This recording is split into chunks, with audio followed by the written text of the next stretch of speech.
শুনেন ভাই, চেয়ারম্যানের কন হের শালায় তার বন্ধু বান্ধব মিলা আমার ছাগলটা ধরে নিয়ে আইছে, এতক্ষণে বোধহয় খাইয়ে ফেলাইছে। ছাগল? তা সেটা আগে বলবা তো।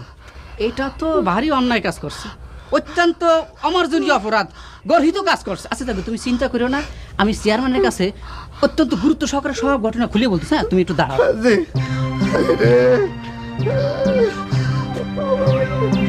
ভাইজান, চেয়ারম্যান কি বলছে? সাংঘাতিক কথা বল। কি বলছে? চেয়ারম্যান তোমার এই ছাগল অপহরণের ঘটনায় তীব্র ক্ষোভ প্রকাশ করছে, উষ্মা প্রকাশ করছে, উদ্বেগ প্রকাশ করছে। তারপর কিন্তু আমার ছাগল। ওই যে কথা কইতে দিল না, মাঝখান দিয়ে থামাই দিল। চেয়ারম্যান পরিশেষে এই ঘটনায় তীব্র নিন্দা জ্ঞাপন করছে। আর কি চাও? কিচ্ছু চাই না, আমার ছাগল চাই। ওই যে মনে মনে যা কইছে, লেখাপড়া না জানলে যা হয় আর কি। আরে মিয়া, এই কথার অর্থ যদি বুঝতা তাহলে আর ছাগল ছাগল করতা না। তুমি জানো এই কথার মূল্য কত? আপনার চেয়ারম্যানের কথার চাইতে আমার ছাগলের মূল্য অনেক বেশি।